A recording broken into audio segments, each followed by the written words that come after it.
Class 10th mathematics जो हमारा chapter number 1 है रियल नंबर्स वास्तविक संख्याएं का जो प्रश्नावली 1.3 है एक्सरसाइज 1.3 उसे आज हम डिटेल और आसान के साथ समझने वाले हैं। मैं आपको ये जो तरीका बता रहा हूँ बहुत ही सिंपल और बहुत ही आसानी के साथ बताने जा रहा हूँ। इससे पहले मैंने एक वीडियो बनाई थी कि प्राकृतिक संख्या किसे कहते हैं, परिमेय संख्या और परिमेय संख्या क्या होती हैं। ठीक है, उसको ज़रा देख लेना। अगर उस वीडियो को देख लेते तो ये आपके लिए बहुत आसान हो जाएगा। प्लीज़ गाइस उस वीडियो को ज़रूर देखना, तो आपको ये चीज़ें बहुत ही आसानी के साथ समझ में आ जाएंगी। ठीक है, सो पहला जो क्वेश्चन है, √5 एक अपरिमेय संख्या सिद्ध कीजिए। चाहे √5 हो, √3 हो, √7 हो, √2 हो, कोई भी अभाज्य संख्या अंदर हो और उसके बाहर अंडर रूट लगा हो, तो जो नियम होता है वो सभी के लिए समान होता है। ठीक है, ये नहीं कि 2 के लिए अलग है तो 3 के लिए अलग होगा, ऐसा कुछ नहीं है। सो सबसे पहला क्वेश्चन हम कर रहे हैं, तो सिद्ध क्या करना है, √5 को एक अपरिमेय संख्या, तो हम उसका उल्टा मान लेंगे। माना √5 एक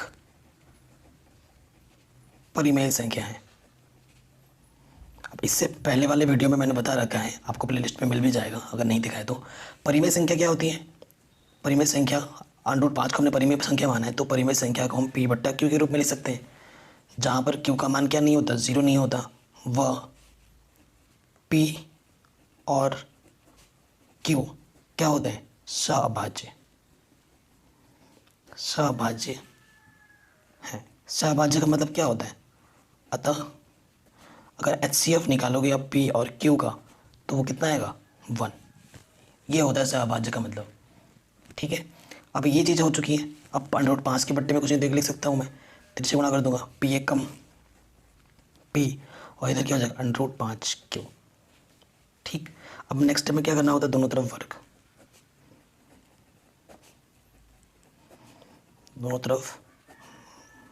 करने पर, जब मैं दोनों तरफ वर्ग कर दूंगा तो P का वर्ग क्या हो जाएगा, P² √5Q का वर्ग। तो इधर हो गया P², √5 का वर्ग क्या, √5 का वर्ग क्या होता है, 5, अंडर हट जाता है, और इधर Q² का गुणांक क्या है, 5 है। तो Q² किससे कटेगा, P² किससे कटेगा, 5 से कटेगा, क्योंकि इसका गुणांक क्या है, 5। तो यही लिखना है यहाँ पर, चूँकि P² 5 से विभाजित है ना, क्योंकि 5 इसका गुणांक है तो 5 से विभाजित होगा, इसलिए P भी 5 से विभाजित होगा। ठीक है, क्यों, मैं आपको एग्जांपल दिखा रहा हूँ। अगर मैंने एक संख्या ले ली, मैंने 9 3 से कटता है। ठीक है, तो 3 का अगर स्क्वायर रूट, 9 का स्क्वायर रूट क्या हो जाएगा, 3, तो 3 भी तो 3 से कटेगा। अगर 9 3 से कटता है तो इसका अंडर रूट भी तो 3 से कटेगा। P² अगर 5 से कटता है तो P भी किससे कटेगा, 5 से कटेगा। ठीक है, अब क्या नेक्स्ट स्टेप में ये प्रोसीजर है। अब क्या करना होता है, P को 5R मानना है आपको, जो भी नंबर यहाँ होता है वो आपको मानना होता है। ठीक है, P = 5R मान लेंगे। फिर क्या करना होता है, दोनों तरफ वर्ग करने पर, जब वर्ग कर दूंगा तो इधर क्या हो जाएगा, P², 5 का वर्ग क्या हो जाएगा, 25, R का वर्ग R²। ठीक है, P² का मान समीकरण 1 से मैं यहाँ पर रख सकता हूँ, रख दूंगा। P² का मान रखने पर, ठीक है, P² का मैं मान रखूँगा, तो यहाँ क्या रख दिया मैंने, 5Q², इधर क्या 25 R²। 5 इधर गुणे में इधर क्या हो जाएगा, बट्टे में 5 बचे 25, तो Q² क्या आ गया, 5R²। तो यहाँ क्या लिखो, चूँकि Q² किससे विभाजित है, 5 से, चूँकि Q² 5 से विभाजित है, इसलिए Q भी 5 से विभाजित होगा। ठीक है, पहले भी मैंने बताया। तो देखो, अब जो हमारा परिमेय संख्या का जो कॉन्सेप्ट है, वो कॉन्सेप्ट क्या है, परिमेय संख्या क्या बोलती है कि P और Q जो होंगे वो सहअभाज्य होंगे, यानी कि जो HCF होगा वो 1 होगा। देखो, अगर P भी 5 से कट रहा है और Q भी 5 से कट रहा है तो इसका HCF 5 हो जाएगा, 1 नहीं। और जबकि अगर परिमित संख्या है तो उसका HCF कितना होना चाहिए था, 1 होना चाहिए था। और यहाँ आ कितना रहा है, 5 आ रहा है, वही आपको यहाँ पर लिखना है। चूँकि P व Q दोनों 5 से विभाजित है, अतः HCF PQ एक नहीं है। अतः जो हमने माना था, हमारी अवधारणा क्या हो गई, विरोधाभास। अतः हमारी अवधारणा विरोधाभास प्रकट होती है।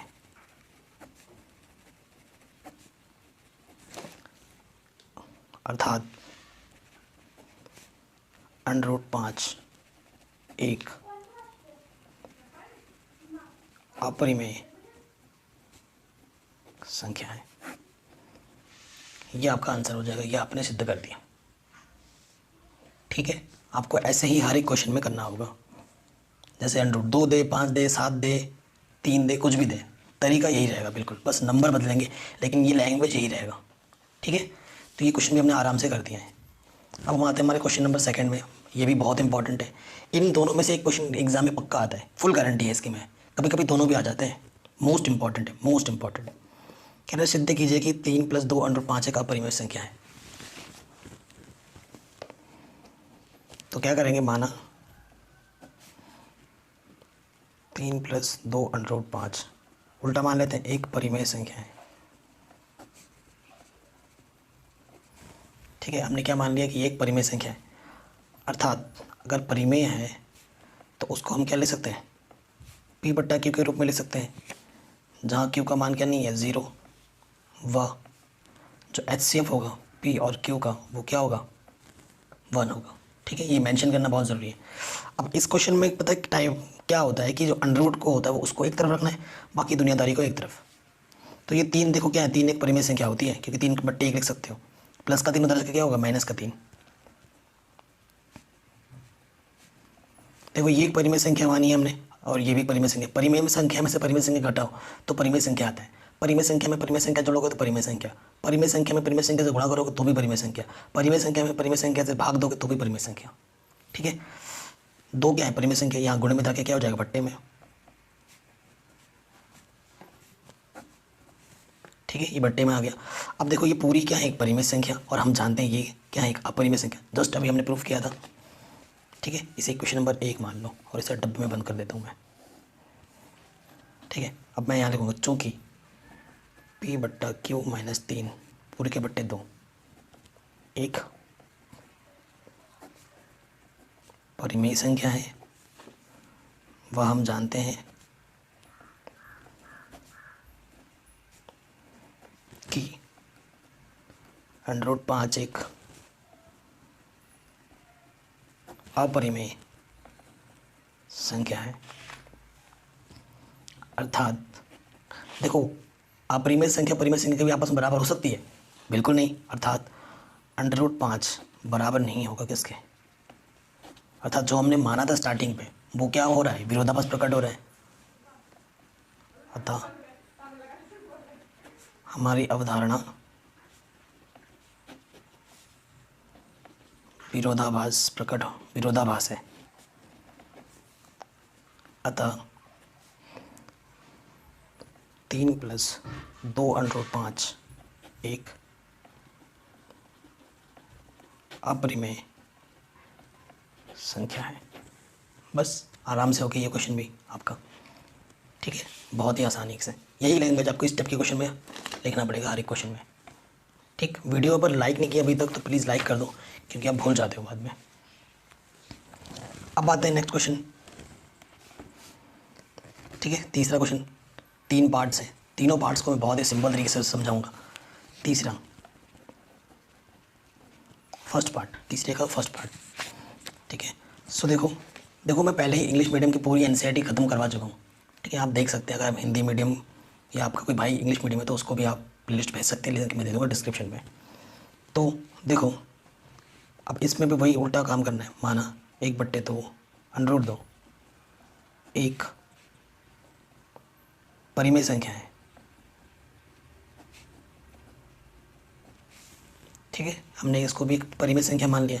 अब परिमेय संख्या है तो क्या लिखना है, P/Q के रूप में लिखना है, जहाँ पर Q का मान 0 नहीं होता है। वह जो PQ का जो HCF होता है वो कितना होता है, 1 होता है। ये लिखना ही पड़ेगा आपको हर बार। अब देखो लॉजिक वही है। लॉजिक क्या है कि देखो अगर 3/2 अगर परिमेय संख्या है तो 2/3 भी तो परिमेय संख्या है, उलट दोगे तो भी तो परिमेय संख्या ही रहेगा। तो मैं क्या कहूँगा यहाँ पर पलटने पर, ठीक है, व्युत्क्रम लेने पर, पलटने पर। सो यहाँ पर हो जाएगा √2 और यहाँ हो जाएगा Q/P। सो देखो Q/P एक परिमेय संख्या है और हम जानते हैं √2 एक क्या है, अपरिमेय संख्या। वही लैंग्वेज आपको दोबारा लिखनी है, चूँकि Q/P एक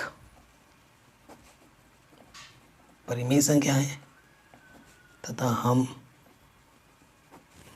जानते हैं कि √2 एक अपरिमेय संख्या है, अतः ये चीज़ कभी भी आपस में बराबर नहीं हो सकती। अभी जस्ट ऐसा क्वेश्चन किया था, अर्थात 1/√2 एक अपरिमेय संख्या है।